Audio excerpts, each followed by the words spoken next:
Alright, let's determine the point of intersection of the following linear system using the elimination method this time. So if I'm looking at the elimination method, the whole point of the elimination method is to isolate for a variable and eliminate the other variable. And how we can do this is by performing operations to each linear equation. So how I'm going to do that is I'm going to call this guy equation 1 and this guy equation 2.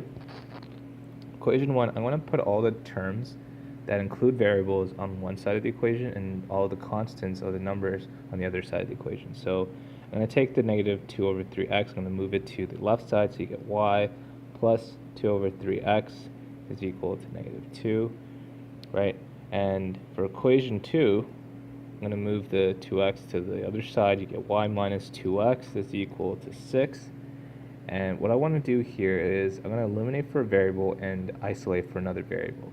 Now, if you guys don't want to work with fractions, what you could do for equation 1 is I'm going to multiply the left side by 3 to cancel out the 2 over 3, right? So I'm going to multiply equation 1 by 3, and whatever you do to the left side, I have to do to the right side, right? So you get 3 times y plus 2 over 3x is equal to negative 2 times 3, and you basically, if you distribute this, you get 3y, 3 times 2 divided by 3, you can just kind of cancel the 3's out, you get like 2x, right, is equal to negative 6. So you can also work with this, right? So now, equation 1, you get 3y plus 2x is equal to negative 6.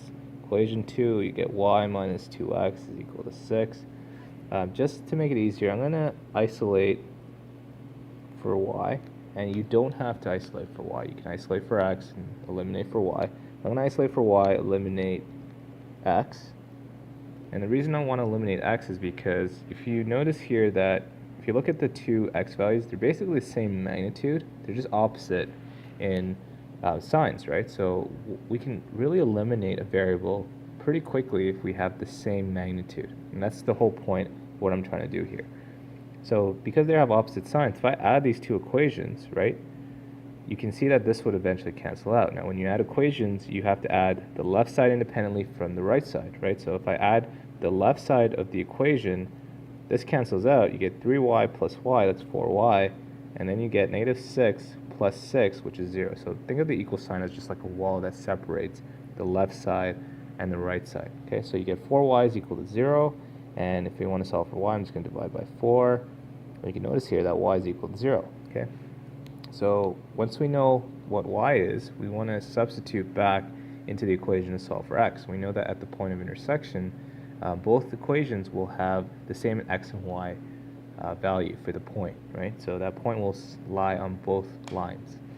Now if I have y is equal to 0, I'm going to substitute y is equal to 0. I'm going to use, you can use either or equation. I'll use equation 2, right? Y here is equal to, whoops, y is 0 in this case, sorry. 0 here is equal to 2x plus 6, right? You want to solve for x, I'm going to move the 6 to the other side. 2x is equal to negative 6. Right, if I want to solve for x, I'm going to divide this by 2. Whatever I do to one side, I have to repeat to the other side. X here is equal to negative 3.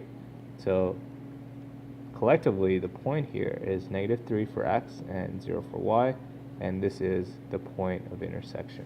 Okay, and yeah, that is how you solve for it using elimination.